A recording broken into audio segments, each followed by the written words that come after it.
Howdy, and welcome back to another episode of World Bigfoot Radio.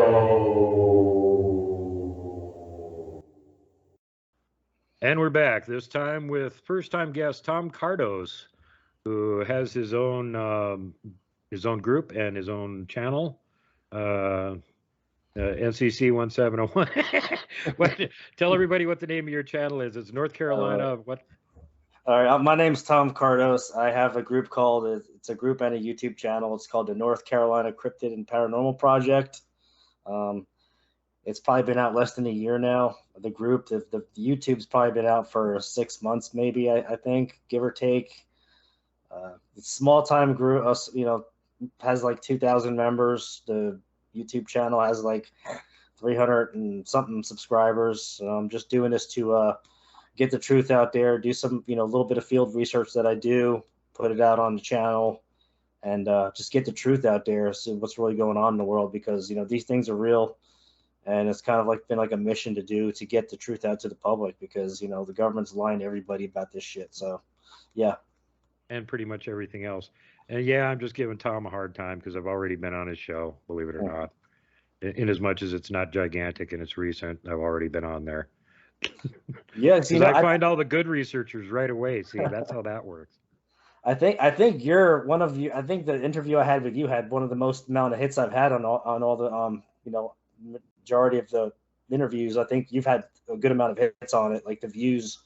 But I remember watching your channel back in like 2016 when I had an injury at work, and I was kind of confined to my house for a good amount, maybe 2 months, from a work-related injury. I think I fell off a ladder, tore my meniscus, and I started thinking about, I was getting kind of bored, and I started thinking about what happened to me in Canada back in 1998 when I was with my brother, my stepbrother. We were bear hunting at a place called the KOA Lodge in Ontario, Canada. And let's see, the owner's name was Terry. I remember that. And I think it was a 4-day hunt. It was, bear hunt. You could use whatever weapon you chose. I think we had 7 mags with us, and we did some fishing. And I think it was like the second or the third day we went out on the bear hunting trip, right? The guy drops us off, takes us, he's like, yeah, we'll pick you up around dark. Just, stay around this little kind of like a wooded cut, area where it was like a logging road area, where they could drive their Suburban, and it would get from one point to the other, and they'd drop people off along different points. Well, they dropped us off, and we didn't see crap all day, and it was getting to the point where we're starting to get like dusky out. So we got out of the tree that we were in, and we were just kind of bored, and we started walking around. So as we're walking around, we were at a boggy clearing area with a bunch of dead tree fall and all that, and then there was a wood line about 80 yards from where we were standing at, like almost like a dried up creek area. So we're just looking at each other. It's getting darker. We look in the tree line, and we see something standing, right along the tree line. There's a big opening, a big round opening, like almost like we used to see one of those like wood tunnels almost. It's black, filled in. You don't see much. It's dark. Well, as we both looked into it, we saw a huge silhouette. This thing had to be at least 10 foot tall, 4 foot wide. and you could see the silhouette of a body kind of just standing there. And we kind of like did a double take and looked at each other and had our first time you see something that big, your eyes blow up out of your head and you're like, what the hell are we looking at? And at first we thought it could have been a moose or maybe a bear, but this thing was way too big. It was way too wide. And when it took off, it kind of dissipated, turned around and walked back. And as it walked back, you heard boom, boom, boom, boom. You heard like a bipedal, step as it was going away, and we could feel the ground shaking from, about 80 yards away. You could feel the ground shaking at the same time. So that kind of blew my mind away. And ever since then, I was kind of fascinated with the topic, and I've always been fascinated with, Sasquatch, Loch Ness Monster. I was like, used to rent those books out when I was a kid in school, the interest with the paranormal and all that. So, well, after we saw that thing in the woods, we decided to get the hell out of there after a couple minutes of staring at each other and like, what the fuck was that? So we walked out. As we were getting out of the woods, we're probably maybe 100 yards from the clearing area where we're supposed to get picked up on the logging road. And as we're walking out of this trail, we start hearing what sounds like the army of the orcs from Lord of the Rings on two sides of us. Oh, God. And it's like, it's just one of those sounds that you never forget. And I don't know. I guess we're being flanked. They were flanking us out of there. And the sounds kept getting closer and closer. And it was like barks, howls, groans, grunts. I mean, it was all these sounds combined. And we're just like, what the hell is that? That's not a dog. It's not a wolf. It's not, it's nothing of some sort. Well, you got escorted out. They weren't even just following you out of curiosity. They were like, hey, we're over here making a racket. Get the hell out. Yeah. And all we had was, I think we had like 4 or 5 rounds of, 7 Magnum and a rifle with, a cheap, one of those Duracell flashlights that holds one of those big square batteries. Didn't really do no justice. So we couldn't really see much as well. So after about a couple minutes of like back to back and like begging that nothing's going to happen and come at us, we finally see the headlights of the hunting guide Suburban. He picked us up and he took us back to the camp, and we didn't say a word about it because back then stuff like that you can't talk about, especially if you're staying at a hunting lodge like that. That's a well-known place, and they probably would have ran us out of there and so on. So yeah. But when I think about it now, he probably had all kinds of stories of things like that happening, and he probably seen things like that as well, and he probably didn't talk about it either. So it is what it is. Well, it's bad for hunting tourism if you start talking about that. Yeah. I often feel sorry for some of the hunters that run into this stuff while they're in the process out there hunting, and it always reminds me, you were in Ontario. Blaine Tyler's in Northern Ontario. He's out there doing research all the time. He's in this one area this one day. He's walking along. There's a big open field there. And he looks over here, and there's a blind. Oh, so this is somebody's hunting area. I came in through the back. It might even be marked, and maybe I'm trespassing. And as he's sitting there, there's a Bigfoot on the frickin' hill looking at him. Oh, so wow. He turns around, gets a picture of it. Then he goes boogieing back out. On his way out, he runs into the hunter coming in. And he says, hey, buddy, I just came in through the back here. Does anybody own this land? And he's like, oh, yeah, one of my friends, he lets me hunt on this spot back here. I got a hunting blind. And, of course, Blaine says, oh, yeah, I just walked past that on the way out here. You ever see anything weird out here?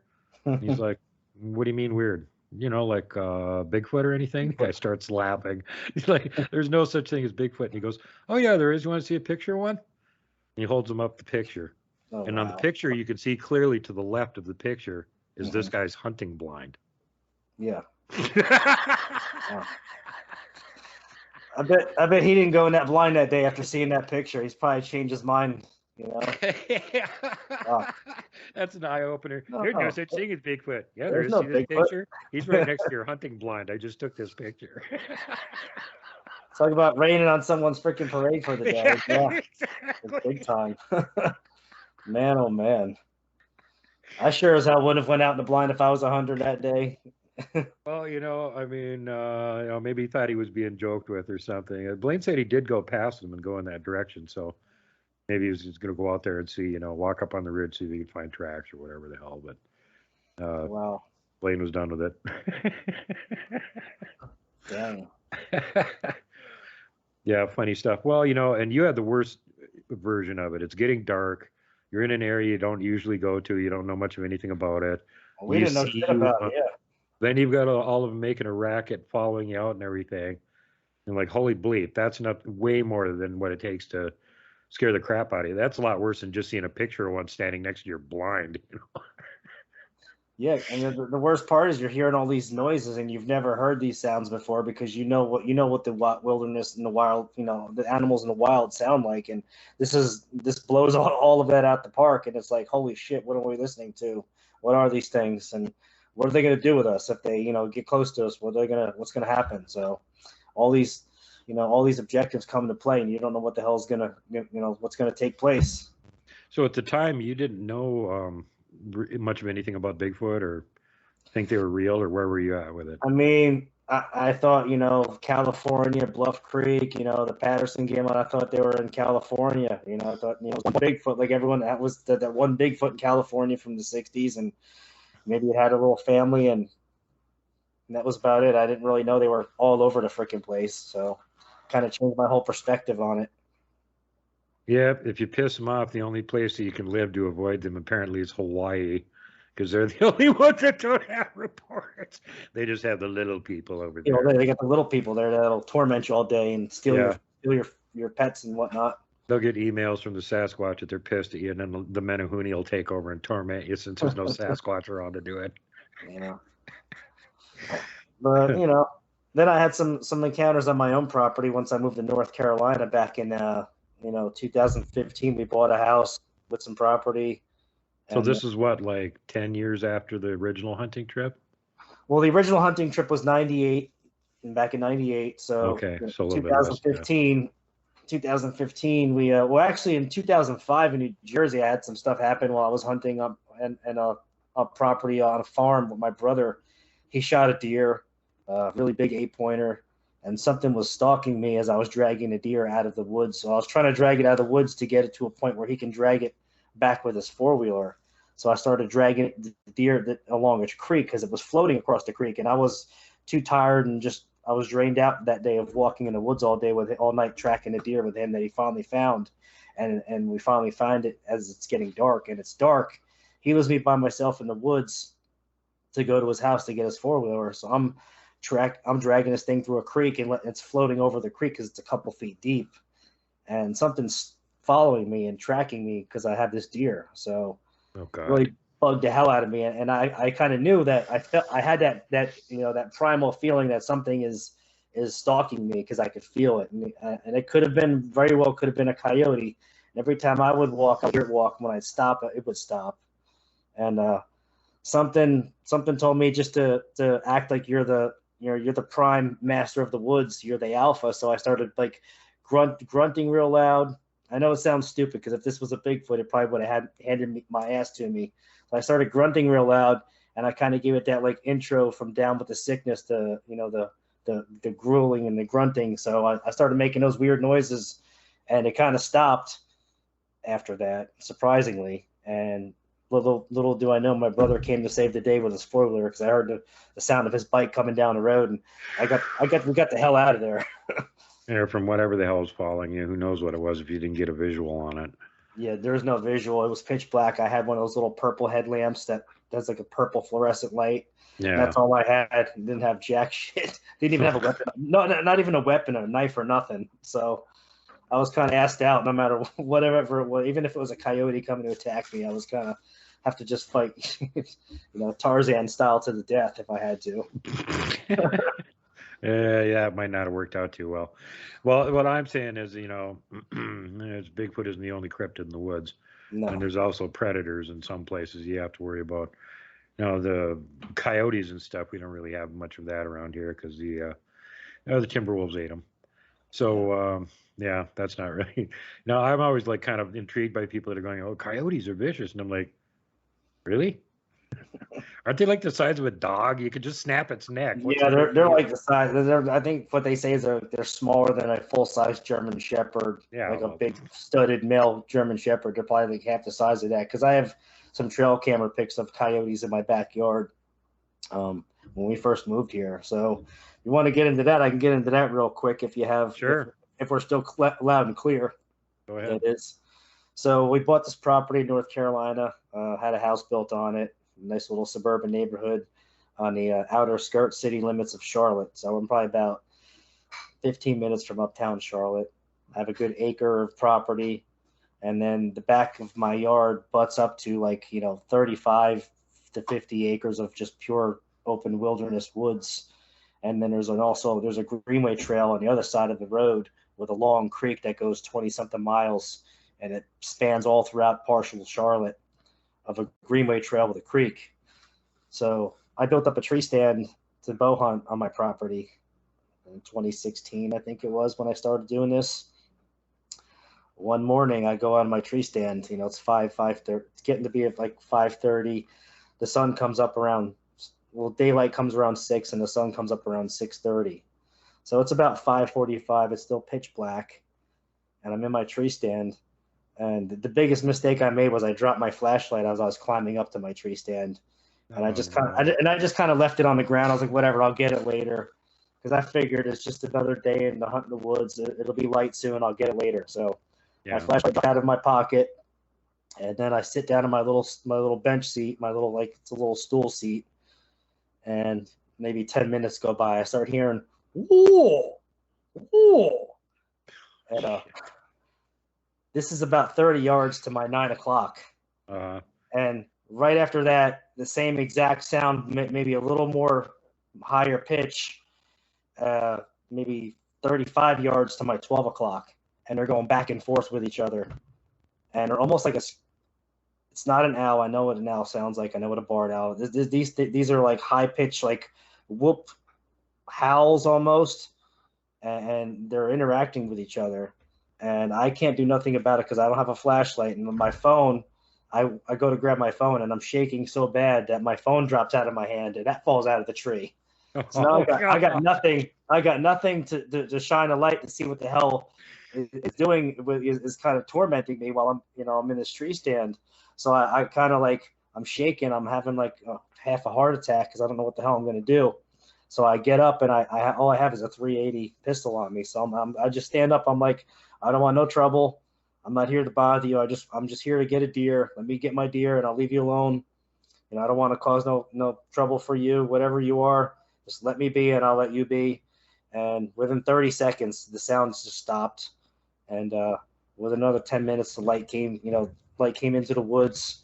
Sun wasn't up yet, and then once the sun comes up, I got the hell out of there. And I didn't go in the woods for about 6 months. I was that PTSD got me really good on that encounter. And it was probably more that I couldn't see what it was. I couldn't see them. And I knew they weren't animals. I was these things you could feel, I could feel it in my chest. The sound was permeating through me, and really, really bugged me out that day. So after I had the guts to go back in the woods, I wouldn't go in the woods until the daylight, until it was actually daylight and I could see what I was doing. And even that, I didn't really stay in my stand for no more than an hour, 2 hours tops. So it took a good year for me to go back in the woods. And it really messed me up. So at that point, it's not only a loud noise, and you can't see what's making it, but it's not anything you can recognize as a normal animal that you've ever heard. No. And then on top of that, I built a little clubhouse for my kids, and they were little at the time. I built a clubhouse out of pallets, and the top of the second floor was at about 8.5 feet, and it was like a 2x4 going across as a board on the second floor. So that was 8.5 feet up. Well, one night we were outside in my backyard right by my house having a little bonfire. My wife saw these two green eyes, and they weren't little green eyes. These were big green eyes spaced far apart. And she goes, "What is that?" I said, "I don't know." We heard some shuffling back there. And I looked back there, and the eyes were right at 8.5 feet above the top of the tree house that I built for my kids. So that kind of gave me an answer on what was back there. So I started listening to a lot of encounters. I kind of did a lot of Sasquatch Chronicles with Wes. I found your channel when I got injured, and I just listened to a lot of accounts. And then I started listening to some Bigfoot outlaws, and I was really intrigued by all these accounts and encounters. It kind of made me feel like I wasn't alone, and it's more than just me that's encountered these things, and it's all over the place. It's not just California. It's not Colorado. It's not Montana. I mean, it's all over the damn country. It's north, south, east, west. Like you said, it's everywhere but Hawaii. It's crazy. Yeah. Well, you know, when I moved here to Montana, one of the things I looked at is where's a good spot with the right climate that's in the mountains that has some Bigfoot sightings. Okay, there's a good spot. Move there. And then I started doing videos and doing field research that I was going to show people and be on Facebook and talk to people on there. And right away they started hammering me, oh, there's no Bigfoot in Montana. What? No, there's no Bigfoot in Montana. Who told the Bigfoot where the border is and not to cross it? Because the last time I checked, they didn't know what the border is. Yeah. And they will just walk across them indiscriminately of which state and or country they're in. They don't care. So then I had to go on this thing where I was like, okay, you guys are unaware of the fact that there's Bigfoot here in Montana. How about every day on my Facebook group, I post a encounter of Bigfoot in Montana. And you guys can just tell me when you've heard enough of them. It was almost a year before I started running out of Bigfoot reports from Montana. Damn. Which by that time I had clearly made my point. And then I went on to the next point and said, you know, how do you know which state has the most Bigfoot in it? Well, which state has the most Bigfoot sightings? Okay, that's one way to do it. But that's not really a realistic metric, because what if another state has a ton more Bigfoot, but there's hardly any people there? In order to have a Bigfoot report, you have to have a Bigfoot and a person to see it. Mm-hmm. That's two things. And then the third metric is, how dense is the population? Yeah.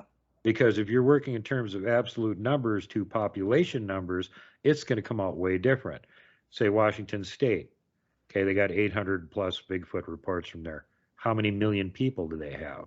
Exactly. Montana has 1,300,000 reports. We've got more Bigfoot than they do. Oh, hell yeah. And that's, you know, and no matter where you go in the country, really, it works out to about 1 out of 10 sightings actually gets reported. Mm-hmm. And that doesn't necessarily mean it ends up on a database. They might just tell somebody that's got a Bigfoot group or go on somebody's Bigfoot show and talk about it. And they never actually report it to a database. No. I've had a ton of them. I've never reported any of them to a database. I just turn out videos on it. Yeah, exactly. I mean, I have a guy I've interviewed, seen Dogman, and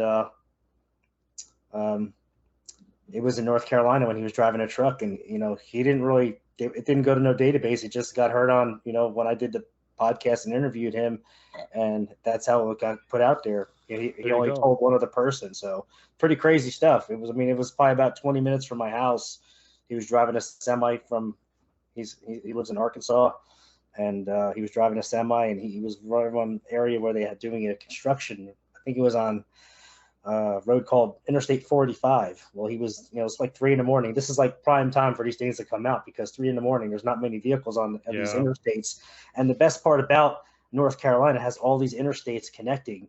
And one thing that connects the interstates to everything else is the woods. I mean, they can track over, cross the road, go down, cut through the woods, do another 30-mile trek, and cross over another interstate, and they're in a whole other section of North Carolina. So they have all this cover, and the best time to do it is at 3 a.m. when there's no cars on the road, you know? Yeah. Well, it constantly amazes me that anybody in Montana ever has a Bigfoot sighting, because there's so much freaking woods for them to hide into. There's, you know, easy for them to avoid humans here. If you go from here up to the Canadian border, which is a 3.5-hour drive, you're a Bigfoot. You want to walk from here to Canada. Do you know how many roads you're going to have to cross? 2. Yeah. Got all the woods for coverage. Yeah, and it's all these giant national forests are all interconnected. They just follow the mountain ranges. They don't hardly ever have to cross a road. So it just amazes me that anybody ever sees one, considering how much woods they've got to hide in around here. But you know what? I've actually gotten 3 reports from people that have seen them sitting on a little fire lane right off of a main freeway, watching the freeway. And when they drove by, they spotted him standing there. What the hell is this? You know, you could at least be back in a tree line where we don't automatically notice you when we go by and there's this human shape that's 10 foot tall standing in the trail watching the cars going by. That's my other weakness is whenever I'm driving down the road, I'm always looking in a tree line. I've swerved my vehicle so many times because I'm too busy staring along the woods, like structures or a big 10-foot thing crossing, running through the woods, knocking trees down, because that's what I'm always looking for. Yeah, I've got several friends, me included, especially. I do that too. I'll be driving down a freeway or something. I'll be like, "Is that a giant X structure? Where's the next exit?" Get over on the access road, drive back, go look at it. A lot of the times it actually is, which is even creepier. They're building these giant structures, right? Okay, you guys can stay on the freeway, but here's our giant structure saying the woods is ours. Stay the hell out. Yeah, I've seen some big X structures just by, like I said, just looking on the side of the road. And there's a new freeway they built. It's called a bypass that kind of bypasses a long highway, and it just cuts it through and gets you from one side to the other. And you travel like a good amount of miles, and you save a lot of time. Well, I seen a huge X formation about 2 months ago as I was going down this little bypass road, and I was like, holy crap. And I'm trying to remember, like, which exit is that near so I could check it out next time, Yeah, I'm even worse about it. I will literally get right the hell off the freeway and go check it there. I know several other people that do that too, and that, they've had some success in some of those places where they see a big structure and they go check it, and it turns out it is a Bigfoot structure, and then they're like, well, here's a new research area. I didn't know they were over here, and if they're making structures that damn big, they're over here. That's actually happened to me one time a couple of years ago. I was working. I was driving like a HVAC service, and I'm in an area near UNC Charlotte, not too far from UNC where the college is, and there's a huge I would say it's like a corporate drive area where it's kind of alongside the road, and you go back and it's just all corporate offices and woods and set back, and it's just woods upon woods that they have these complexes built in. And I stopped and I just pulled my van over on the shoulder and looked up and I saw a huge X, and I started walking into the woods, and I found a little trail, and not even 5 minutes of me being on this little area, I hear a knock. I'm like, oh shit, they're out here. That's one of the things that's kind of hilarious, is some people's learning curve after they have an encounter and stuff. It goes so fast from I'm completely oblivious and Bigfoot doesn't exist to now I know what signs to look for. And hey, what do you know? When I see a big structure looking thing and I go check it out, sometimes it is a big structure. And then they're actually around there. And I start hearing things. I start seeing tracks, and That's one thing I haven't really gotten to was doing like tracks and doing like casting on tracks. That's something I need to learn on some doing more practice on that. I know you like plaster Paris and that kind of thing. I've even was told people use like old spackle, spackle mortar joint compound. Don't use plaster Paris. It's too brittle. It snaps. Everybody has trouble with that. Get hydrocal. It's more expensive, but it works better. Yeah. Okay. And don't use expanding foam. Kelly Shaw tried that one on the first track they did too, and that was good. No, it got a lot bigger than the actual track, and it didn't take any of the detail. Oh crap! Yeah, I can see that. Sorry, it's almost like 11 o'clock for me, so don't mind me. I'm not used to staying up this late, but I could see that expanding foam doing that for HVAC applications, and you only need a little shot to put like inside a penetration for running like a pipe through a hole in the wall. Yeah. And do a little shot, and I think that stuff just expands so much, and you gotta wait for it to dry up and cut it out and like reshape it and make it look neat. So I get that whole perspective on that. Yeah. I know somebody down in Louisiana that just had one of their friends found an 18-inch track right next to their house, and they used plaster Paris on it. And then they tried to pry it out of the ground. It snapped. Yeah. No, you got to dig it out of the ground. You dig out all the way around it, underneath it, take out the whole chunk of dirt, let it set for a couple of days until it's dry, and hose off the dirt on it.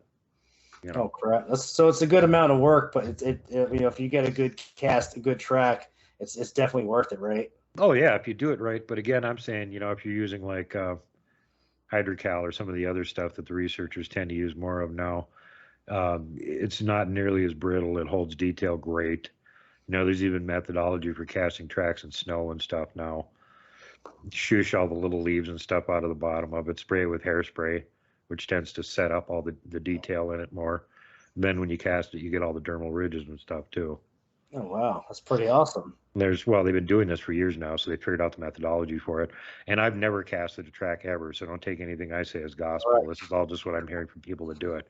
Because from my standpoint, it's just like,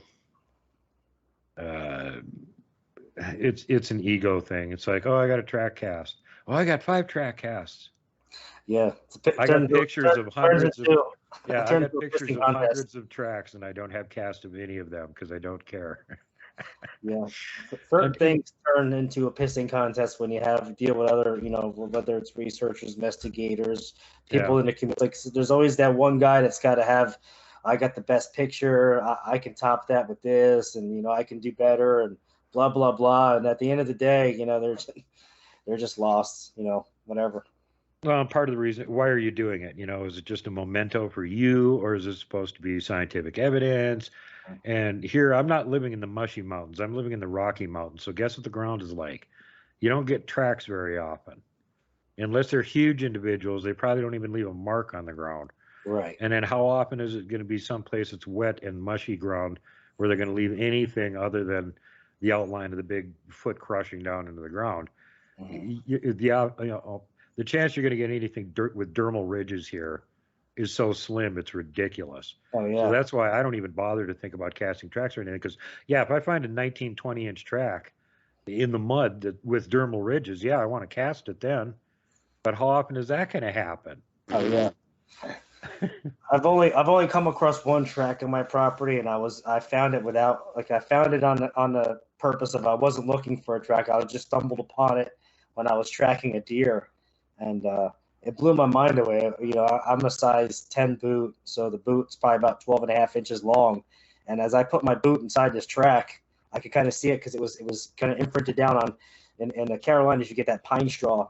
Oh, yeah. Trees, and in the wintertime, fall, it all comes down, and it just makes a big bed of it. It's just all over the place. So I seen a nice impression of a footprint, what looked like a footprint to me. So I put my boot inside it, and it probably covered about overlapped into my boot print.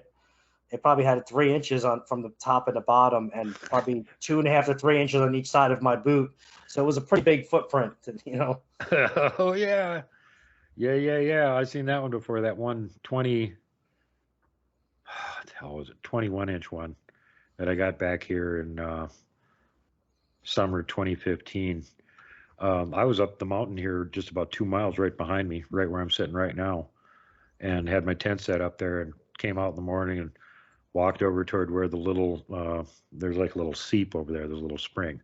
And I go check that every day because the animals all go over there and drink. And guess who else shows up and leaves a track occasionally? So I'm on my way over to that. I look to my left, and there's this soft spot next to this tree, and there's this freaking enormous track. Like I said, 21 inches, and it's crushed about 3.5 inches into the ground. His toes came down halfway onto an old rotted log and just annihilated it. That part of it's gone. Mm-hmm. It's the same depth as the rest of the footprint is. So I put my foot, I didn't have a tape measure with me. I put my foot in the middle of it and take a picture of it. And when I show that picture to everybody, they're like, good Lord, that track's huge. And I'm like, yeah, keeping in mind my foot isn't lined up with the heel. I put my foot in the middle of the track. Yeah. Yeah. That's a good way to explain, exemplary to explain, for details and size when you put your foot in something like that. That's crazy. But let's see. Well, and it freaks you out too because you got a pretty good idea on how big you are, and you put your foot in that track, and it's like, okay, I'm back to being a toddler again. I remember when I was a toddler and I put my foot in my dad's track. That's about what it looked like.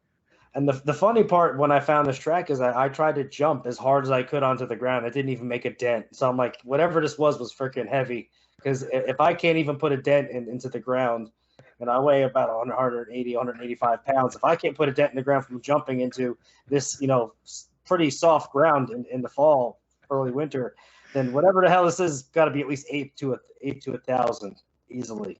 My favorite part with that one was the confirmation by random hikers that came through the next day and were walking right past where it was. And sure enough, one of them noticed it. And I'm sitting in my tent, and I can hear them walking around over there. And I'm like, I wonder if they're going to see that track. And the first thing I hear is one of them go, holy crap, is that a track?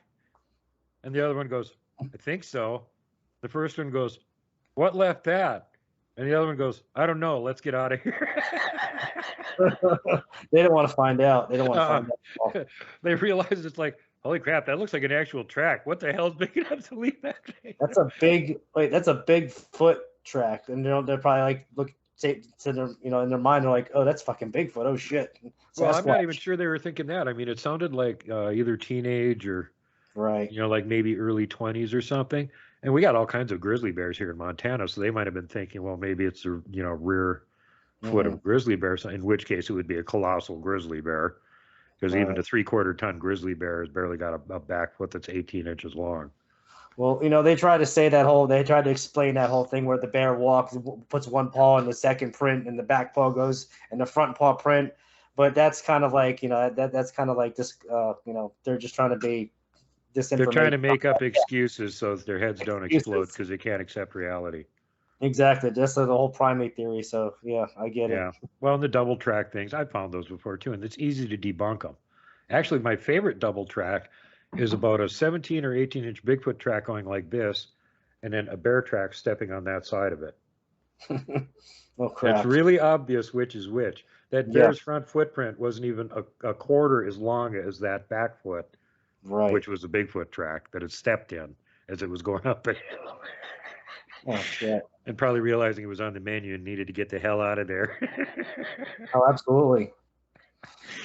So then you had the encounter in 2005, and then what happened after that?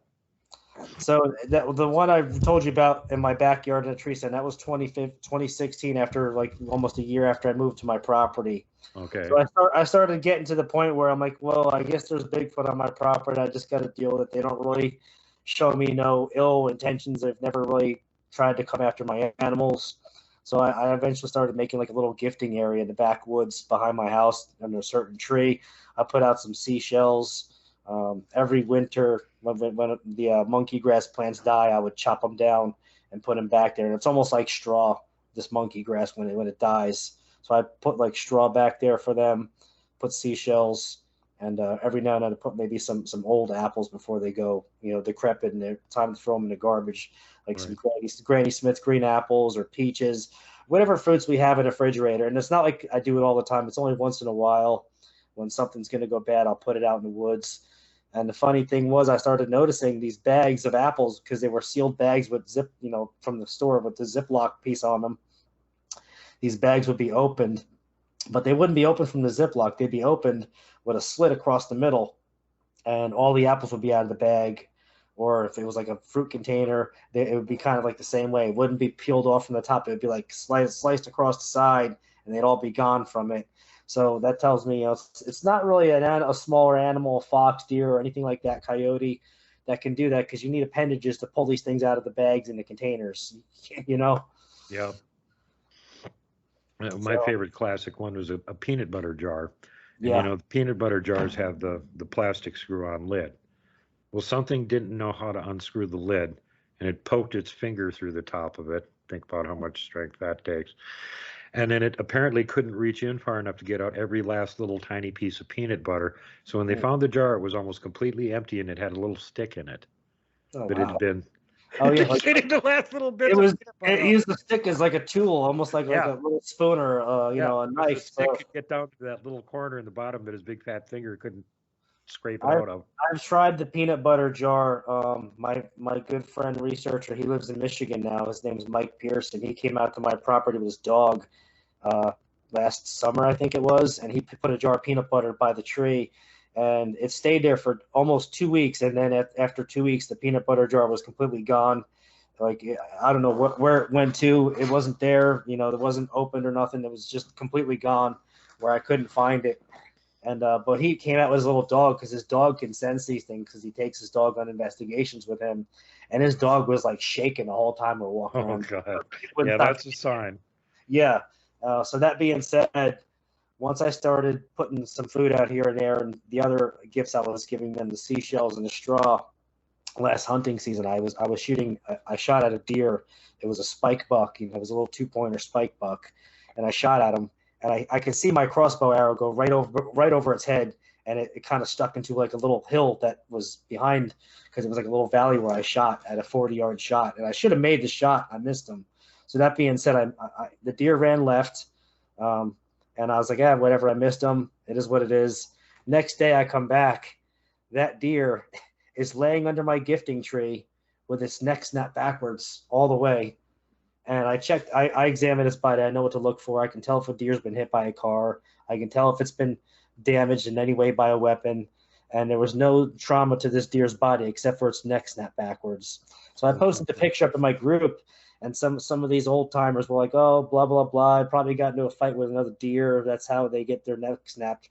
And I'm saying to myself, a 2-point spike buck is not going to go fighting an 8-point deer with 2 little points on its, it's not going to go picking a fight with anything that can do that, because not only that, it doesn't have the rack to get stacked into a stack, because that's the only way they can snap their necks. If the rack's like 6, 8, 10 pointers, the deer, the antlers intertwine together and they get stuck, and that's how they snap their necks. Well, that little spike buck didn't get its neck snapped by another deer. I think a Bigfoot snapped its neck and left it there for me because he knew I shot it and I missed it. And he goes, "Here you go, human, have a gift. Here, eat some food. Now bring us more treats." So needless to say that I come back. This was a day after I shot the deer.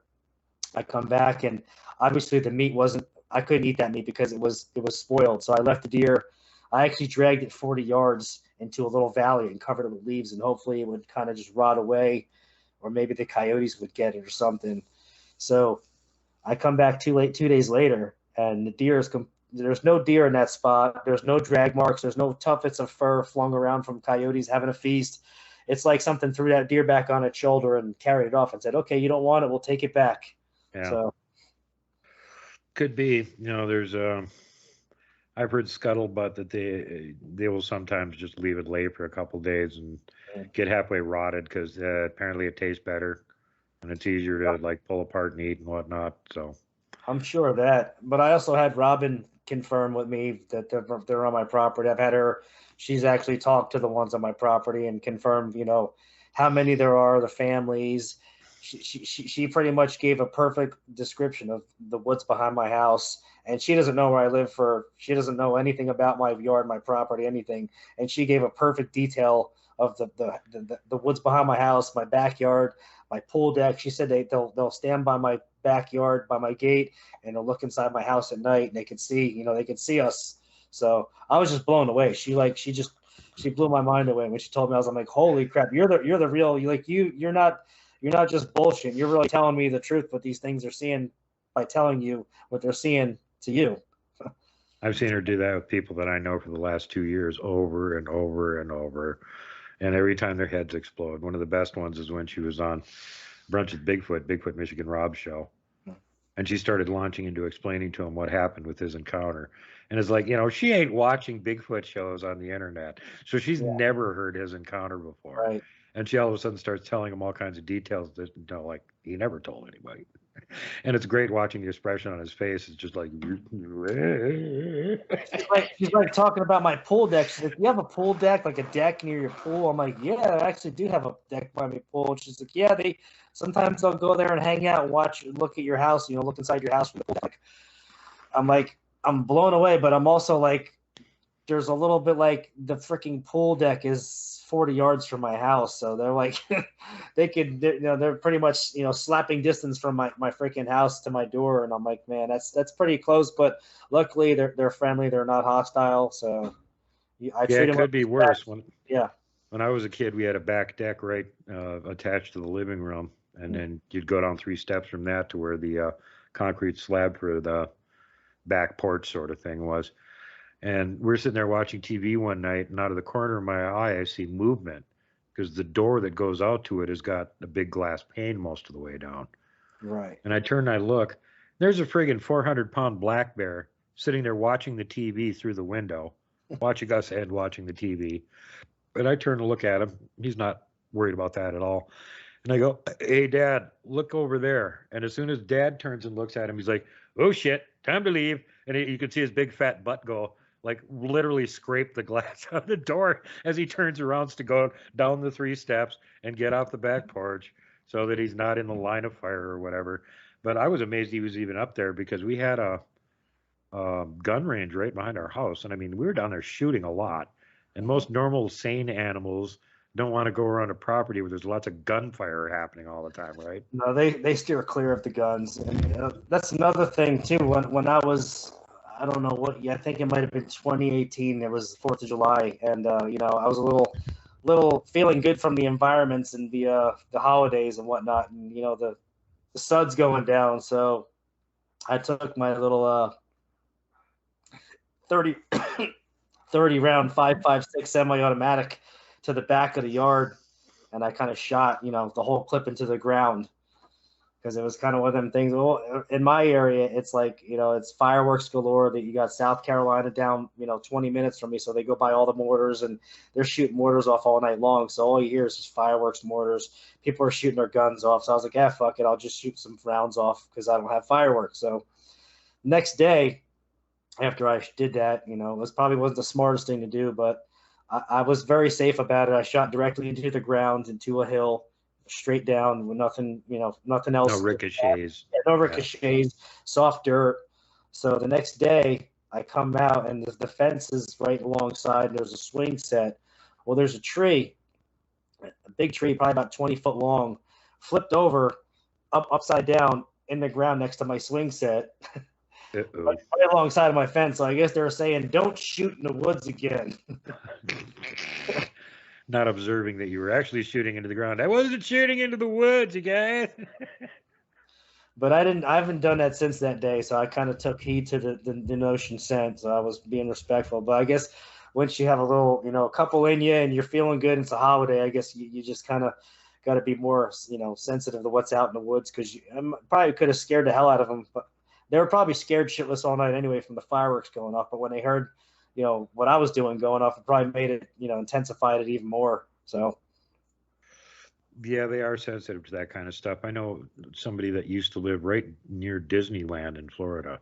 Right. And he said you never knew they were around until there was a big storm. Oh, wow. Like if there was big lightning or big hurricane or something coming in, they'd go freaking nuts. They were making such a racket in the woods. He said it just stunned me that other local people never heard this and didn't know what was going on, because it was like a friggin' air raid siren. They'd make such a racket.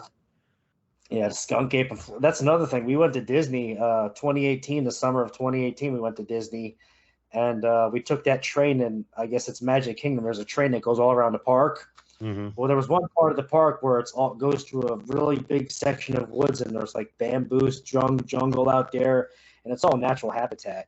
And as we're driving down the train, I'm looking in the woods. I'm like, I see all kinds of structures back there. I'm like, holy shit, there's Bigfoot in freaking Disney. You know?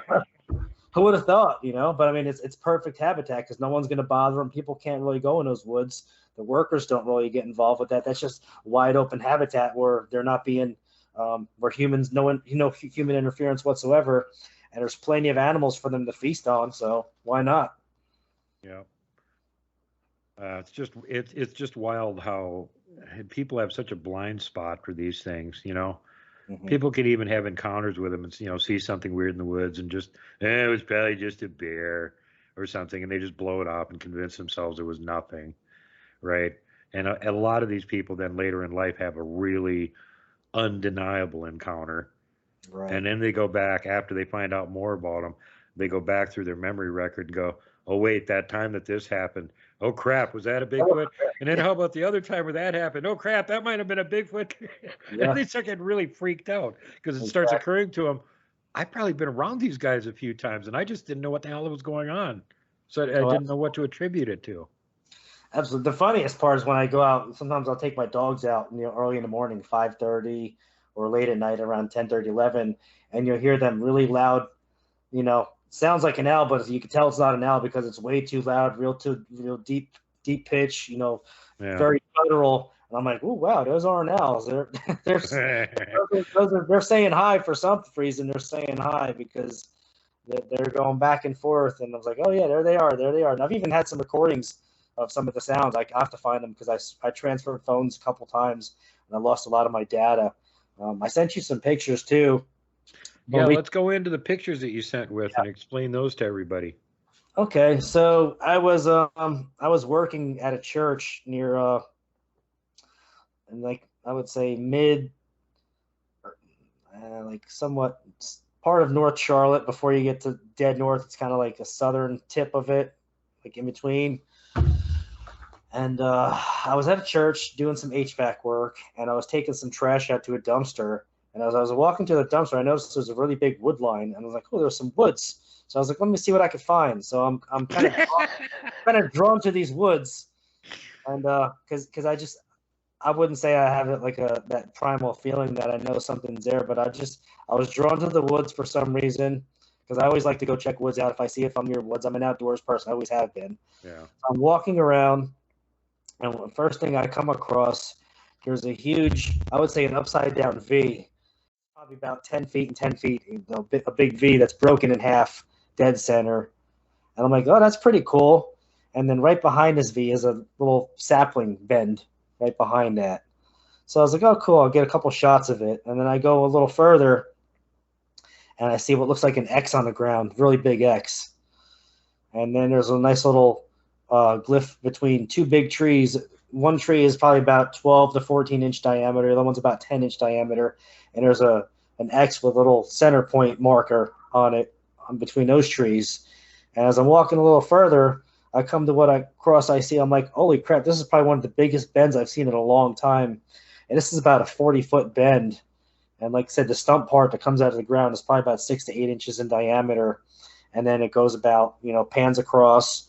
And right about 20-foot mark, it's about 4.5-inch diameter. So from the ground to the top of the arch is 20 feet. And then it goes on to the other side. And it kind of flattens out. And it's not drove into the ground. It's just kind of flattened out and kind of pushed down. I'm like, wow, whatever did this is fucking huge.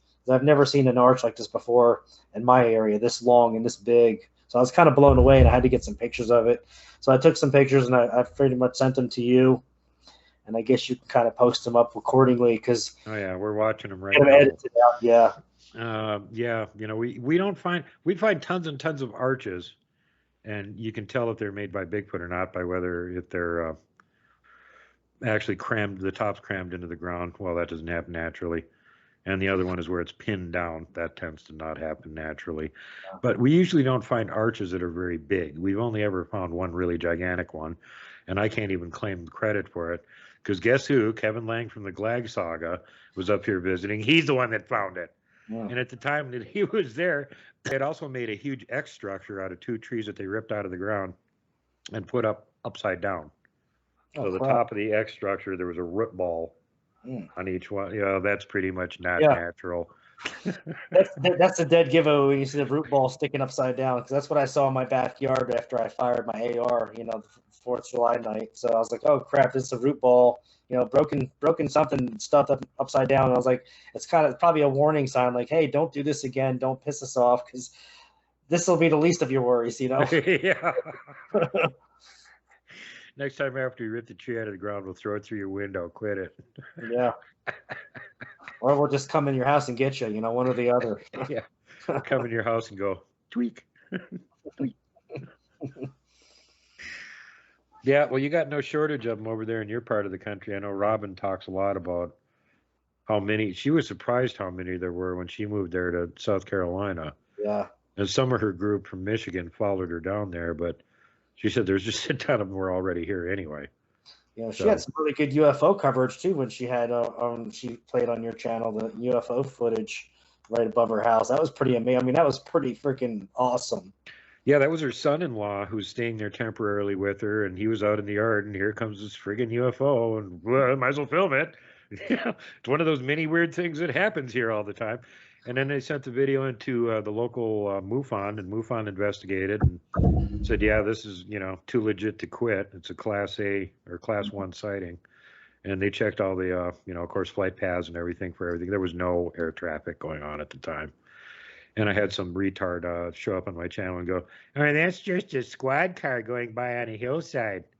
Yeah, you ever seen any video of that backyard? There are no hillsides. There's no hillside. That you can see it's dead in the sky. I mean, it was clear as day. You can see the sky. It's lit up. It's flashing. It's lights. It's moving. I mean, it's got. And there's some weird glowing red thing trailing after it too. Yeah, I saw that.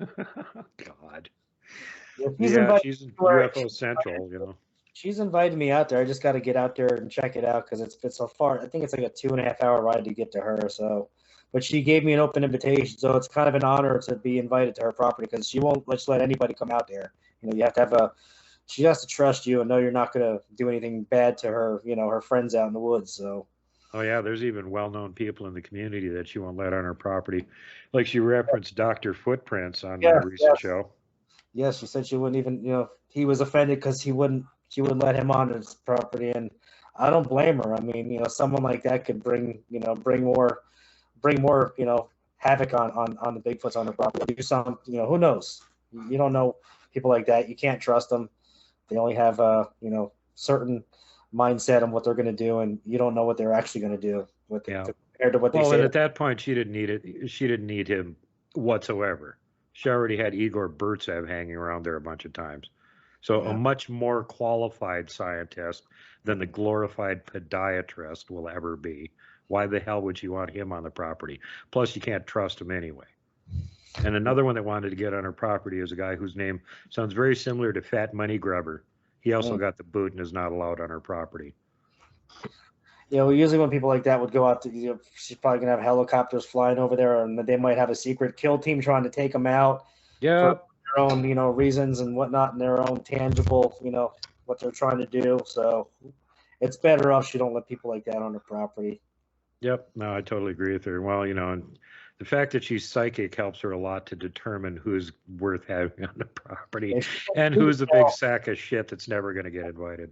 She can tell if you're a good person with a good heart and good intentions and not good intentions. And if you got ulterior motives, I'm sure she can pick that out in a heartbeat. So, yeah, exactly. Oh, yeah.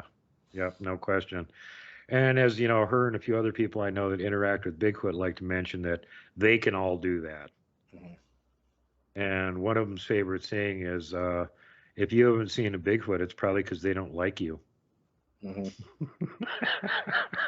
What's weird? Or if you've seen one, maybe it's because they really hate you and they want you to get the hell out of their woods before they stomp you into a pothole filler. There's the other option. I haven't seen them, but I actually have one more story for you about what this was. This was about, I had a 1988 Suzuki race quad. It was a 2-stroke, race quad. And I just got it out of the shop and I was testing it out in the woods behind my house, and I'm zipping through the woods, and it's a 2-stroke bike, so it's a little race rocket, yin yin yin, one of those little loud Sounds things. like a giant mutated insect, right? And I'm zipping down the woods, and all of a sudden I hear woo, woo, and it's almost like it's really high pitch. I mean, it's so loud that I heard it over my 4-wheeler that's screaming in the woods, and I just look up and I'm like, holy shit, I need to get out of here. So I got the hell out of there. And I didn't take it back there anymore after that, because I probably either woke one of them up, or I scared one so bad that they were pissed, or I upset one of the little ones. But I was like, I'm not taking it back there anymore. So now I just take my quiet 4-wheeler back there, and it's really quiet, doesn't make a whole lot of noise. And they don't object to it, do they? That's what it is. It's the noise. We figured that one a few years ago, and Kevin Lang used to do that. Kevin from the Glag Saga. He knew there was this one area in the edge of the Bitterroot Mountains you could drive your dirt bikes through there, and it was active, and they didn't like it. So when you came through, they would whip rocks at your ass, and you'd have to go as fast as you can and dodge rocks flying at you to get through there. So he would take his friends that were skeptics that didn't believe there was Bigfoot up there. Let's go trail ride, and they get the rocks pitched at him and stuff, and then they'd be like, "Well, how'd you get your friends to be up there an hour before we showed up to throw rocks at us?" And he just give him this disgusted look and go, "You guys are freaking idiots." Yeah. I wouldn't have right mind wants to go sit in the woods and wait for someone to come on, dirt bikes, and wait for them to come by to throw rocks at him. Well, the more hilarious thing now is that he quit doing that years ago. But apparently the local kids figured out this is a cool place to go run your dirt bikes for whatever reason. And about 2 years ago, I got a report from somebody who's doing that same trail. I said, wait, you're over by such and such, Idaho, and you're doing a mountain bike trail through the mountains? Yeah. Do you ever get rocks pitched every time we go through there? I don't do it, yeah. Same reaction. Every time they go through there, rocks getting thrown at them. Dodging stones like the Matrix, right? Well, like Kevin said a couple times, it was like they seemed like they were fairly serious, but they never actually, I think they did hit one of his friends one time. The rock wasn't big enough to really do any damage to him. But it was more like nuisance. Pitch a rock at them close enough, or bounce it off the bike or something. From all the accounts I've always heard, it's always like the rock throws. It's almost like little pebbles just to get you to get your attention and get the fuck out. It's not like they're trying to, because if they wanted to kill you with a rock, I'm sure they could with ease. But they're just kind of like throwing them at you to get your attention and get the hell out and steer clear. That seems to be the case. Although I've heard a couple of them where they were fairly pissed at somebody, and they'd hear a thud, and there would be a boulder the size of a bowling ball about 3 feet from their feet that just embedded itself in the ground. That's when you get the hell out of there. They're serious then. Yeah, that was like that one story with the guy on what was it, Oklahoma Brothers, Lance Hightower's channel. The one guy that was fishing with his cousin, and they were on a boat, and they thought a kid was throwing rocks at him, so they threw something back in the woods. And it wasn't the kids, it was a Bigfoot, and the Bigfoot came out of the woods to charge him and broke the cousin's ribs. And then he did something to the other guy that was telling the story. And, he went to the hospital, and they told, their story to the law enforcement and game wardens. And a little before they got these, little alphabet agency people come in and tell them they saw a bear. And you try to tell anyone your story, we're going to make your life miserable, freeze your bank account, this, that, the other thing, lose your job, you never work again, lose your house, go to jail. So they were intimidated by these people, and it's sad that they did that, but that's how they roll, right? Yeah, I hear that kind of thing over and over again too. And no comment. It's freaking annoying.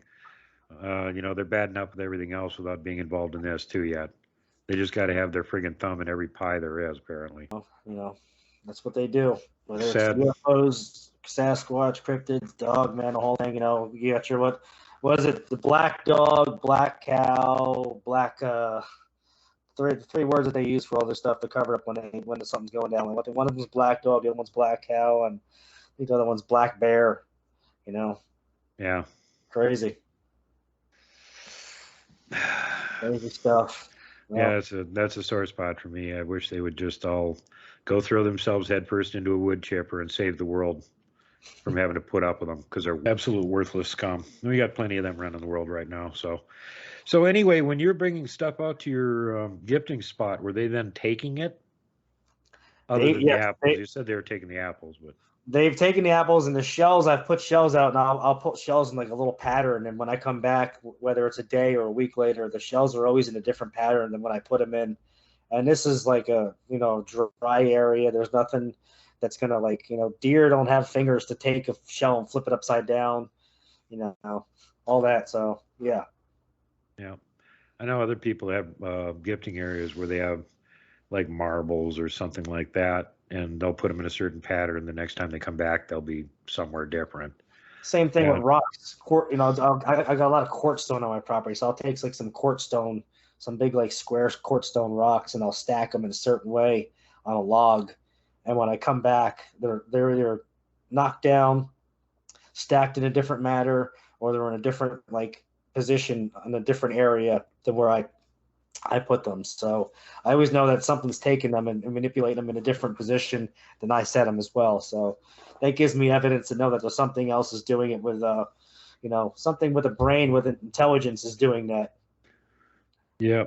Now, Dave Scott up there in British Columbia, he's got a gifting area where they left some stuff there. And when we came back to check it again, they had one object that was so improbably balanced. Mm-hmm. Like the first gust of wind would have knocked it over. Right. So something was there immediately before they showed up and put that right there for them to find it. Sometimes I'll find yellow, almost yellow twine, which is weird because I don't know what yellow twine, but I'll find yellow twine dangling between trees near my tree stand. Or sometimes it'll be pink yarn or pink sewing thread almost. It's that thin. It'll be tied around a couple trees near my tree stand. I'm like, how the hell did this get here? I'm like, it's probably them saying hi, leaving me a little treat, saying thank you for whatever I left them last week. Makes you wonder where they get some of this stuff. I know Bama Bigfoot was telling me she was trying to get video of them, and they were, as usual, just inside the wood line. So if you're really sharp-eyed, you could make out their face, and maybe you could zoom in and get something. And she's looking at them, getting ready with the camera to zoom in, and there's one of them sitting in the wood line, and first of all, it sticks out its tongue at her, and then it holds up a cell phone. And she's like, what? Where did you get the cell phone from? You better hope there's no GPS tracker on that. Somebody's going to be mightily pissed off, and they're going to be, where's the cell phone now? Well, according to our GPS tracking, it's about 20 miles out in the woods, 30 feet up a tree in the crotch of a tree somehow. But she said, yeah, it was like he was so used to her trying to get pictures of him. It's like he was taunting her or something. He sticks out his tongue and holds up a cell phone. It's like he was almost like he was teasing her back, like, hey, look what I got. I got one of those too. Ha ha. Wow. So just when you think you got everything about them figured out, they'll do something you totally don't expect. Yeah. Well, as long as they don't mess with my dogs, I know your friend Randy. They like play games with his dogs, don't they? Do fun stuff with his dogs. Yeah, he had 3 of those dogs. Mm-hmm. And the 2 of them had problems with attacking his goats, so they got getting rid of. But the one that didn't attack the goats is still around there, and he got new dogs to replace them. And the last time he was on, he was talking about how all of a sudden the dogs would go off at night. Like, something's around here, bark, bark, bark, bark, bark, bark, bark. And he'd open up the door, and as soon as he opened the door, they'd all stop, and they'd look at him. And then they'd go bark, bark, bark, bark, bark, bark, in whatever direction the thing was to let him know. And be like, okay. Then they'd take off into the dark and go after whatever it was and bark at it. But the first dog that he had wouldn't bark. And it would just sit there and ignore the whole thing while these other new dogs were out running, chasing him. Yeah. Guess which one they were playing with? The one that wasn't barking. Exactly. The one that was cool, saying, "Hey, yeah, it's a cool." The smart one that's still there out of the original 3. That's the smart one that's still there. Normally, the yapper dogs are the ones that get their either their neck snapped or thrown around or abused a little bit. So you got to watch that, because I have 2 dogs myself, and actually recently I forgot to mention this. My little dog, it's a little female Chihuahua, Jack Russell. She's like a year old now. Well, we have a completely fenced-in yard. There's no way for them to get outside. So one night I'm looking for my girl dog, because they usually come to the door together to come in at night when we let them out when they're done. And the male dog came to the door, and the female dog didn't. So I'm like, where the hell is she? So I'm looking around. I look in the yard. I don't see her. I call her. She's behind my fence, trying to get on the other side of the fence, trying to get on my side of the fence in my yard. And I'm like, how the hell did you get over on that side of the fence? Because there's no way for her to get out. There's no little holes or nothing for her to get underneath any parts of the fence. It's all sealed perfectly. So I'm thinking maybe she got out somehow. Maybe one of them picked her up and put her over the fence and let her play in the woods. And she didn't like him being in the woods, and she wanted to come back in the yard. And I had to open up the gate and let her back in. So yeah, it was kind of freaky. Robin mentioned recently, and she's got like pet rescue at her house. They have a white dog, a good sized white dog there now. And for whatever reason, the Foots just love that damn dog. And they keep, like, oh, it needs something to play with. They'll rip out a yardstake from somewhere else, throw it over the fence for the dog to play with. Or, and then she's looking in the backyard. Here's the dog with this huge 2x4 in its mouth. Where the hell did the dog get that? They can't get out of the yard. Oh, they're throwing him things to play with. Yeah. Well, sometimes I'll just find weird shit in my yard that I'm like, that wasn't there before. It'll be like a weed whacker, like, will just show up somewhere, and I'm like, well, why is a weed whacker here now and it wasn't here like last week? So yeah, exactly. Well, I think the best example of that was Kevin Lang when he had moved down to Arkansas there, and he was on the little mini goat ranch. And he gets up one morning and he goes walking out in his backyard and, okay, I'm going to live stream this. Hey guys, something weird showed up in my yard last night. It's a 30-foot tree with the root system still on it, with dirt still on it. And the only place that dirt like that is around here is about 12 miles away. So somebody ripped out this 30-foot tree from about 12 miles away and drug it here for some reason. It happens to be laying right at the edge of how far the light penetrates at night. So they just drug in a 30-foot tree and made a blind they could sit behind at night and watch them, basically. And it's like, you put this on the lawn where I mow. It's pretty obvious that it's not from here. Yeah, it's not from the area. Yeah. I mean, he's got this, like, lightly wooded area. All the brush and everything's removed and it's all mowed.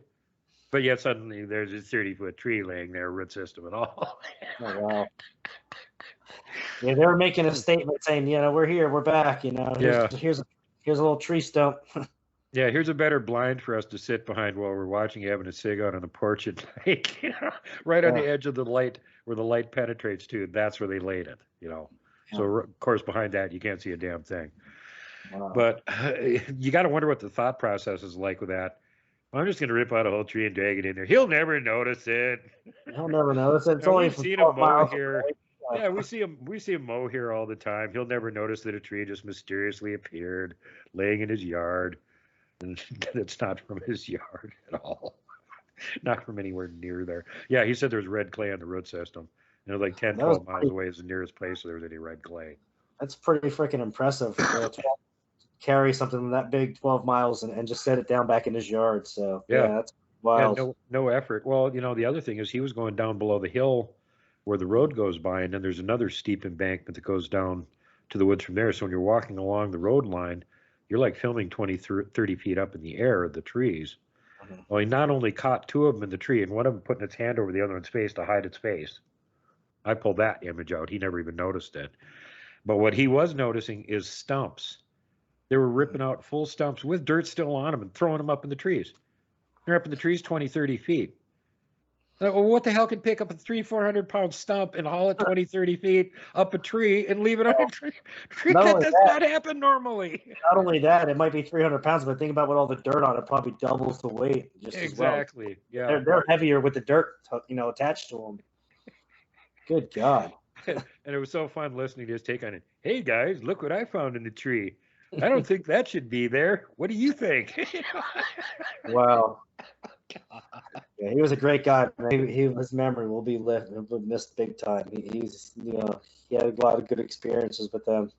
One of the true heroes in the Bigfoot community, which you are part of.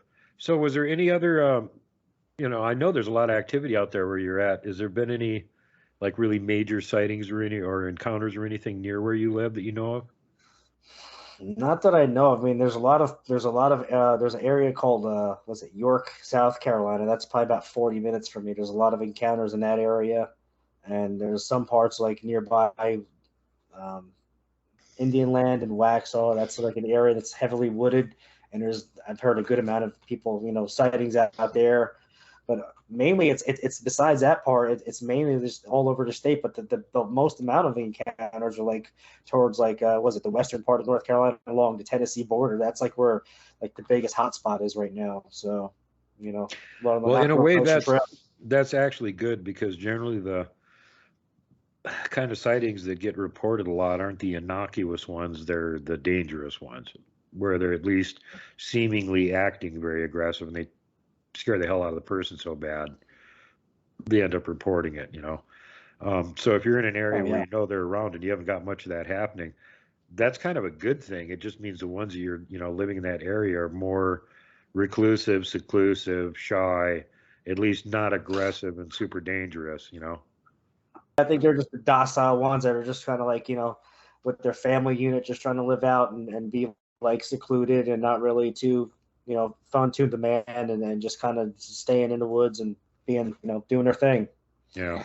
Migrate a little bit, travel with the food for seasons. Cause it seems like some part like late December till maybe about a month from now that there'll be like not a lot of activity. So I don't know if they like migrate or they go underground and hibernate. I couldn't really tell you cause I don't have a whole lot of seeing what they do.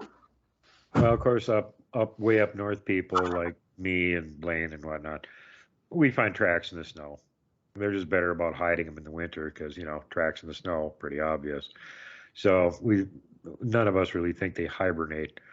And the fact that there's tons of Sasquatch reports up in Canada and stuff, well, they're probably not hibernating because it'd be hibernating for 10 months of the year. It's always winter up there. But it doesn't necessarily hold true as far as moving around large distances. I don't really see much evidence for that, but they do seasonal moving in whatever range they're in, and we get a lot more sighting reports in the spring and the fall. Seems to be when they move around a lot. They have a winter range. Once they get there, they're not going anywhere until spring. And then after they get done moving around in the spring, then wherever they are in the summer, they kind of tend to stay there all summer. Then they move again in the fall. So your best chances for random encounters, just running into them, going from point A to point B, apparently tend to be spring and fall. And if you actually know where they're at, some of the best time to research is probably in the summer, because they're going to be in that same place pretty much all summer. Oh yeah. And you know, out here they got a lot more density of food and stuff than some states. It's kind of sparse. There isn't woods everywhere. You know, maybe the nearest berry patch is 5 miles away, so when the berries are ripe, they got to go over there, kind of thing. But here we've got areas where Mount Sentinel right next to me. There's not only deer all over it, there's an elk herd on it, and you can go up there any time of the year and find evidence that they're active, even in the middle of the winter. So they've got their food source. They don't really need to go anywhere. Oh wow. Yeah, like I said, I have that little greenway trail alongside the property on the caddy across the road from the woods near my house. You cross over one road and you have that greenway trail, and there's a 20-something mile creek that goes all the way down the trail. So they have water and just wood cover and all that. So, if it's a year-round thing, they might move to a different area in that vicinity, but not be on my property. Yeah. So follow the food. Well, and the other thing to think of too is that they're family units or small extended family units for the most part, and they're trying to take advantage of whatever food resources in their area. Well, if it's one individual like a bear or something, they're fending for themselves. But these guys work as groups. Mm-hmm. So maybe one will be out collecting roots while another one's out mugging a deer, and the third one's grabbing some sweet grass they can eat or something. So maybe each one in the group is only spending like a couple hours a day collecting up food, and the rest of the 22 hours of the day they got nothing to do but watch humans and throw pebbles at them. Yeah, strip bark from trees, get the grubs out, because I've seen so many trees on my property where just the bark is 20 feet up. There's a bit more missing from 20 feet up all the way down to where the stump is. So I'm like, wow, what could do that? I'm thinking myself, what can do that? I'm like, not really a lot of animals can do that. So yeah, pretty limited list. Then like a month later, that tree is like, it's dead, decrepit, dead, knocked over on the ground, and it's completely, there's nothing left to it. It's like came into a war zone. Yeah, there's a couple areas where, and I can't think of what it is right off the top, top of my head, but there's a couple different types of trees that have a layer underneath the bark before you get to the actual wood. That's kind of like bamboo shoots or something. It's this fibrous layer. They can eat it, and they'll rip the bark off just to get at that thin layer in between where the wood is and where the bark starts, because it's edible. They're eating it. So it's doesn't even matter if there's grubs in there. They're eating part of the tree. Well, plus it's probably medicinal too. It probably has some kind of medicine form to it. Some parts of the bark as well. Certain trees, certain species of trees. Well, we heard that from further up north, where they've got, like northern Canada and stuff, where it's pretty much all pine and there's a few birch trees. Mm-hmm. And for example, the gillyuck, which translates as the big man with a little hat, big man, little pointed hat. Mm-hmm. They say they will actually eat the top off the birch trees. Oh, wow. And there's more than one place up there where that legend comes into play with the local Sasquatch. And if you do some research on it, you find out that birch bark has properties very similar to aspirin. Mm. Oh, wow. That's so they're, yeah, like I got a headache, I'm going to go eat the top of a birch tree now. Go get me that birch tree. I got a massive headache. Let's go get it. Come on. Well, and the other thing they've noted is that apparently that area, at least, they're using it for some kind of weird marker, because they found birch trees that are, like yay big around, twisted like a wet rag, completely, the whole tree, right down to the stump. Well, that's a pretty obvious marker. Bears aren't doing that. I've seen several trees like that, and you can kind of see like they'll start growing back, and it's like something twisted the fuck out of that tree, like big time. And it's like, what could even cause that? And then it's like, as it grows back, it's kind of like thickens out. And it's like, it's just very, very impressive to see that, those kind of trees. I know the Bigfoot Outlaw's got a couple pictures like that where something just savagely mangled a tree. Yeah. And yeah, they twisted it to the point where it actually snapped off, but you can still see the bottoms all exploded looking. It looks like it got hit with lightning or something, but there's no scorch marks or Oh, wow. burns or anything on it. It was done manually by something with ridiculous strength. Yeah, the amount of strength. I mean, the PSI, pounds per square inch of strength, is just it's incredible. I mean, I don't even think there's, compared to a human, it's not even plausible whatsoever. No, no, a little baby Sasquatch that's smaller than us could totally whip our asses and easily with one arm tied behind their back if they wanted to. Well, you think about a chimpanzee. I mean, chimpanzee is stronger than a human, 10 times stronger than a human. Sasquatch is probably 10 times stronger than a chimpanzee. So you put two and two together, it's like, wow, yeah, At least. at least. Well, my favorite research area up there, what attracted to us originally is one of my friends from Idaho was driving through this pass and he saw this X structure and he went, wait, wait, wait, wait, wait. Is that what I think it is? It can't be. It's freaking gigantic. So he stops the truck. He goes and wades across this river, icy cold, waist deep water, gets up on the far side, starts looking at it. Well, yeah, the one side, there's a tree on the ground with a Y in it, and the bottom of the trunk is crammed right in there. But it's not from there. You can see it's been snapped off and put there. The other side, it's just kind of sitting on the ground. And the whole X is about 50 feet tall. Wow. Well, what he's looking at is two entire lodgepole pine trees that have been stripped of all the bark and all the branches and moved into place. So then he told me where it was, and I went back there and we filmed it again and documented everything. And I took the pictures and I shipped them around to my local friends here, 3 different loggers. And I said, how much does a lodgepole pine that size weigh? And I showed them the pictures. Mm-hmm. How much do these weigh? And they gave me the same exact estimate, about 3 tons. Oh, shit. So yeah, they can pick up 6,000 pounds and walk off with it. It's a lot of weight, big time. And we're fairly certain that when they're making those big territorial X structures, it's not a community effort. It's the Alpha trying to demonstrate how big and bad he is. Yeah. And this is my no trespassing sign. And for them, the bigger no trespassing sign indicates who made it is bigger. And when you got a no trespassing sign that's 5 stories tall and each side of it weighs 3 tons, you better not piss them off. Yeah. They're showing their strength and saying, "Don't fuck with me," you know. Yeah. And we're down at the bottom looking up going, okay, message received. I will absolutely not fuck with you. Yeah, absolutely. Yeah. You know, that's 3 tons. Think about how big that is in vehicle weight. What kind of vehicle weighs 3 tons? Well, they can pick it up and walk off with it. My truck weighs 3 tons, so yeah. Yeah.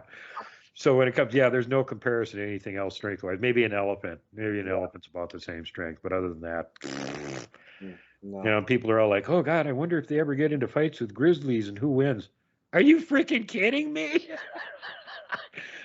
That's not a fight. They're out hunting and they're going to kill a grizzly and eat it. That's what's going on there. They're not going to lose. The only way that ever happened is if a big grizzly attacked a little juvenile or a younger female that didn't have a big adult male handy. And we got one example of that from Siberia, where they were tracking an exceptionally huge bear. They were going to shoot his ass, bear hunting season. And as they're following the trail, it went into this thicket, and there was about 50 feet in every direction mowed down. Something had been fighting. So they started looking around to see what they could find. 15-inch tracks. And apparently when it came in, there was just one of the 15-inch tracks there, and it attacked it. Damn. Coming in from the other side of the clearing, 18-inch tracks. Oh, wow. 15-inch tracks went out the other side of the clearing. Bear took off this way. 18-inch tracks following bear. When they finally got to where the bear was, it was dead. Dead bear. Yeah. Oh, yeah. This is a really big grizzly. They got a picture of it too. It's a Siberian, brown bear, and I guess he sounded like he was around the 1,000-pound range. So yeah, this Bigfoot just stomped his ass and killed him. It didn't stand a chance. No. No. As much of a chance as a Chihuahua has against you, Tom. That's the same level. That's like me and my dogs, pretty much. Yeah, and they could see, that it had wounds on it where it had been bit by something big. Pieces of it were missing where it had been bit. Parts of it had, broken bones. It had been blunt traumaed by something. What blunt trauma is a 1,000-pound grizzly, dude? And its neck was snapped. 10 to 12 foot Sasquatch easily. Yeah, that'll do it. Yeah. So, I mean, the people, there is no question whatsoever who the king of the woods is. Mm-hmm. That's who it is. Yeah, and you got to show him respect because you show them respect to be humble. They'll respect you back, and they'll know you have a good heart, and they won't kind of give you that shit that they give to some people. Getting rocks thrown at you or chased out or whatever the fact is. Even bluff charge. If I can't say I've never been bluff charged, but I always go when I go into the woods. I always go in respect to the nature, the environment, the elements, and I just kind of be that friendly outlook. So yeah. Thank God that's never happened to me. I know Rich and Barry Webster from Red Squatching had one of those where they had just pulled up. It was like just turning night, and they saw this object at the end of the field, Bigfoot, going down the ravine. Holy crap, there's one right over there. So they go running over there as fast as they can. He went down this little ravine. There's a river there, and apparently he was starting to swim across it. They could see the ripples on the water. It was right down there in the water. And all of a sudden, it turned around and bluff charged up the bank at him and roared at him. And they beat it the hell out of there. They didn't stick around for a half a second after that happened. Wow. I wouldn't have stuck around either. I would have got the hell out of there as quick as I could if that thing was bluff charging me. I mean, you got to do what you got to do. They say not to run from these things, but when you got bluff charge, you got to go. They're running you out for a reason. Yeah, that's when they expect that reaction. Like, I'm bluff charging you. You better run away. Okay, I'm running away. Yeah. But, yeah. They figured that since he was already giving ground, they had showed up and he saw him and he was going down into that ravine. Mm-hmm. Well, he was just going to leave. So they'd try and get down there as close as they could and see if they could catch sight of him. But it was so dark down there already, it was like night, and all they could see was ripples going across the water. And then the ripples started coming back, and all of a sudden there's whoopoosh up out of the river. And they're like, ah! Start playing the freaking Jaws theme. So, it happens to the best of us. And even those guys seem to be on really good terms with the local Sasquatch. But that doesn't mean you couldn't encounter one that's not from there, that's going through the area, or one that's having a really bad day, just had a fight with somebody else, not willing to put up with annoying humans. Any of that kind of stuff could happen. So just because you're even in an area where you've got long interaction habituation going on and they're really used to you and they know you're not a problem, right? Maybe they're having a bad day. You've always got to be careful and be respectful and take the hints that they're trying to give you to heart. If they want you to leave, leave. And sometimes they want you to leave because there's something else more dangerous out there and they don't want to protect your ass. They want you to get the hell out of the woods so they can go deal with it. Yeah, pretty much. Something different, total different species, whether, who knows, but they're trying to get you out for a reason, not just because they don't want you there, but they want you to be protected on your own because they're, they got their own battles to worry about. Yeah. Or maybe they're hunting. I heard that report too, where there was somebody coming down a trail and all of a sudden this big adult male just stepped out in the trail and stared at him. Mm. Oh my God. And they could hear down the hill behind him, further down the trail, there was something going on. They could hear turkeys. Mm. And then all of a sudden they heard one of the turkeys getting gacked. Mm. And then he looked back, looked at them, walked into the woods, disappeared. He was just trying to stop them from interfering with the turkey hunt, basically, is what they figured. There's probably other ones going after the turkeys, and he was going to watch out. Yeah, he was just stop the humans from coming down here and interfering until we can grab a couple turkeys. And as soon as they heard the turkeys getting massacred, and he had verified that apparently it happened, he just stepped off the trail and let them go through. Oh, you're all fine now. So there can be all kinds of reasons behind what they're doing, and it's super hard to guess what it is. You never know. Yeah. So play with kid gloves. Always be very respectful to them, and all the natives tell you that too. If you're in such good fortune that you're in an area where they're willing to put up with humans, you still got to be really damn respectful all the time. And, they're watching everything you do. I think one of the reasons they like my group is because part of our regular routine when we're walking around surveying new areas is if we find any human garbage whatsoever, we take it out of there. And they're watching that. And there's been a couple times where I've been walking along and like, oh my God, that can's been laying on the ground there for 30 years, and I'll pick it up. And as soon as I pick up the can, I hear a wood knock. I've done that too. I've taken like, when I take out like food once in a while in the Blue Moon, like a wrapper for like an apple package, I'll take the empty package from the wrappers and I'll bring it back and I'll put it in the garbage. So they see that too. They see that, whatever else. If like I said, if I see an old can, looks like it's been there 10 years, I'll pick it up and bring it. Or if it's a can my kid left in the woods, from drinking it and left it on the side of the fence, I'll take it and throw it in the trash. And I'm sure they see that stuff. So. Yeah, it's gone even one step beyond that up in my research area now. For the last year, things have been appearing on the campsite, like nice new things, expensive things. From other campers or gifts. I don't know what's going on there. The one was really expensive Oakley sunglasses and really expensive mountain bike gloves, probably $200-300 worth between the two of them, and they're just sitting there in the campsite. Well, who the hell just leaves these lying here? This is expensive gear. Well, then I had Robin get a hold of them and say, dude, can you please ask them what's going on with this stuff that we're finding on the campsite? Well, the answer was they thought it was maybe somebody from my group had dropped it in the woods. So they brought it back to the campsite and left it there in case it was ours. That was nice. Well, apparently also, once I let them know that, yes, I asked everybody on the team and it doesn't belong to any of us, Robin told them that, and their answer was, good, we'll keep it. Oh, wow. Okay. Whatever. If you think it's fun, let the kids play with it, whatever. One of them was like a big soda canteen that they found. And I don't know where the hell they got it, but they found it in the woods. And, oh, is this your guys' stuff? And here. Sometimes toys, like over the years, like dolls or toys, when my kids play with, they'll leave them over the fence, and you give it about 2 weeks, and they're not there no more. So I'm like, yeah, I guess they're a little, either they're playing with them or their kids are playing with them. So whatever. Yeah. Have fun. Enjoy them. Because my kids don't want them no more. They don't want them. They throw them over the fence. So let something else enjoy them. Whatever. Yep. Well, it's getting kind of late. It's almost midnight.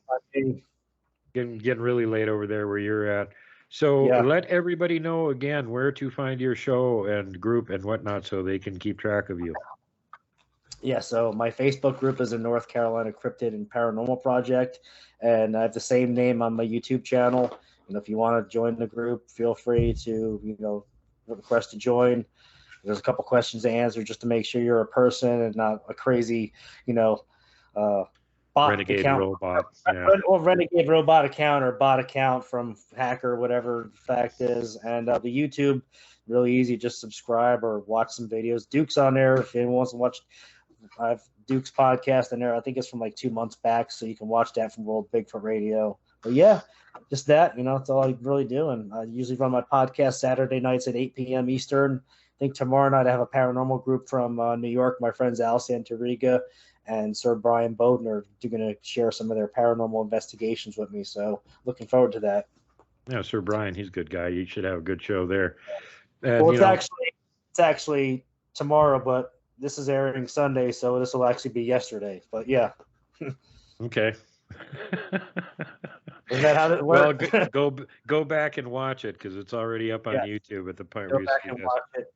And again, Tom is just one of these guys that's just getting started on this kind of thing. He hasn't been doing the show and all that kind of stuff for very long.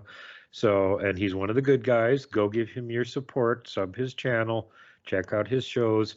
And if you happen to be, especially if you happen to be in the Carolinas, join his group, because that's how you can find out about the other local people in the area that may be doing Bigfoot research or maybe having encounters and all that kind of stuff, and you can network with the locals. So that's extra cool.